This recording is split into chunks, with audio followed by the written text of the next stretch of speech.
Hi Scott, I lost my mom to cancer in April. Just wanted to thank you for your videos have helped me fall in love with fish and this great hobby, which has really given me something to focus on and helped me get over the loss of my mom.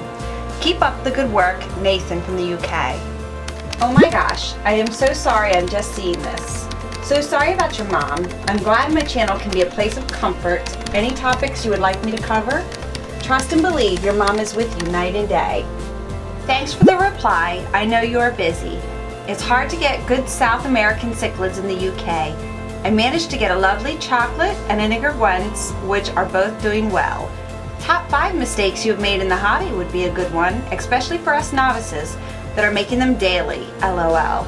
Just more videos of your amazing fish and setups would be great. Honey, we've got a really important video we've got to make.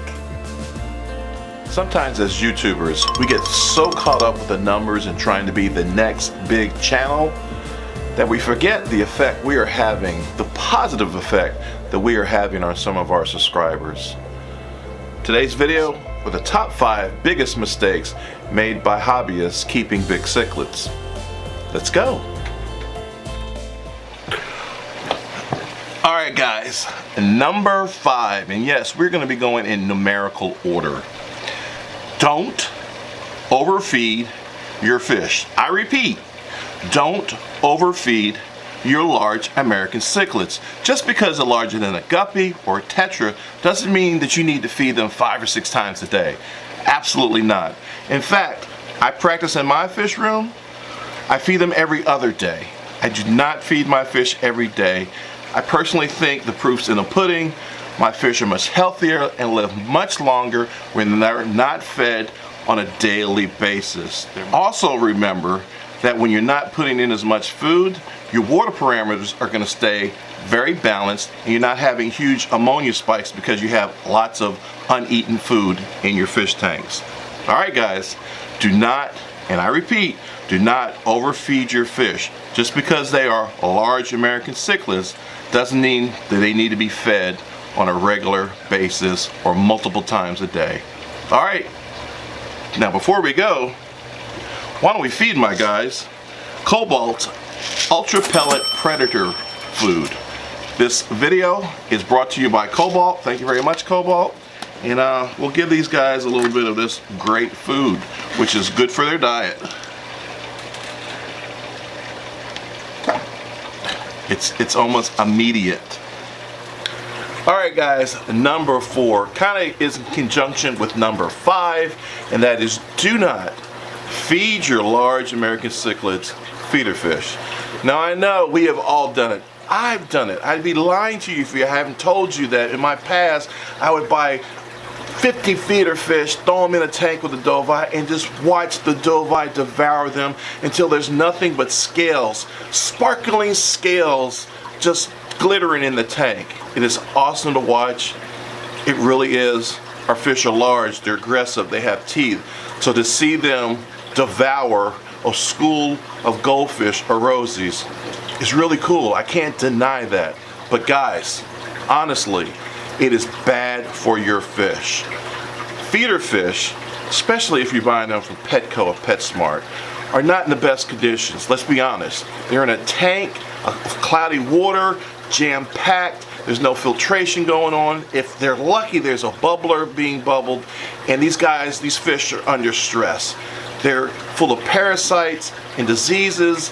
They're no good for your fish. And the moment you throw them in this tank, I know, buddy, the moment you throw them in this tank, you are introducing diseases and parasites that could possibly kill this incredible fish. It happened to me. I had a beautiful green terror for years, and I kept feeding them feeder fish until I got a really bad stock from Petco, and I fed them anyway.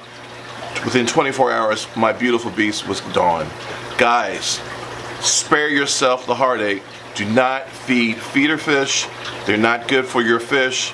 If you are going to do it on occasion, then make sure you're getting the feeder fish from a reputable person, or think about breeding your own feeder fish so you know that they're clean, healthy, and pristine. Alright guys, do not feed feeder fish to large American cichlids. They don't need them. There are too many great fish food products out there you can feed instead. All right, on to number 3.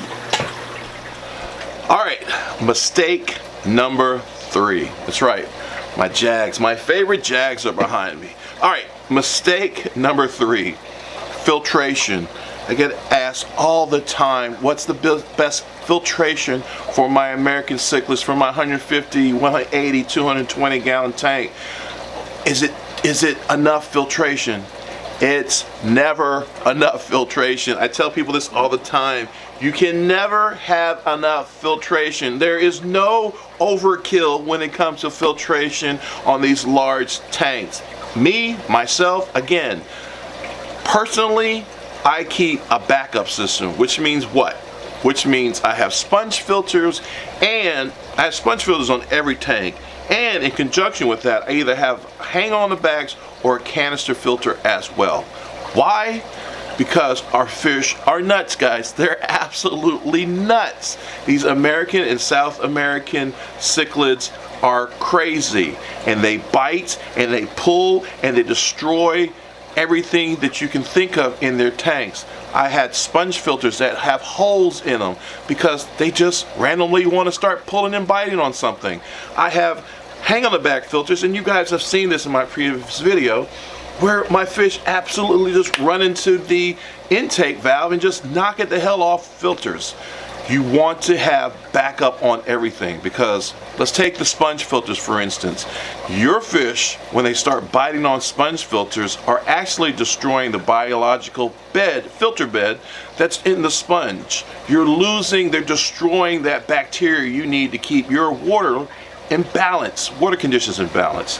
So having backup, whether it's a hang on the back or a canister filter that also has biological filtration going on, is a bonus. It's a plus. There's nothing bad about having extra filtration. In fact, I implore you to have more filtration than you need to. This tank has sponge filters, it has a canister, and our fish are sloppy. And I say our fish because if you've been viewing my channel for a while, I'm pretty sure I persuaded you into getting some American cichlids. So when I say our fish, it's because I believe you at home have the very same fish or similar fish that I have.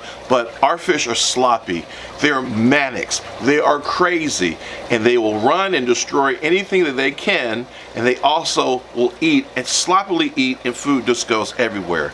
That unwanted food falls to the bottom of the tank, and guess what? It becomes ammonia spikes, things that are very dangerous to our fish. So all the filtration system that you have to combat the extra waste that you're creating from feeding your fish, and this is why I said number 5, don't overfeed your fish, will help you keep your water parameters where they need to be at. Don't just have a sponge filter, which is great for biological filtration.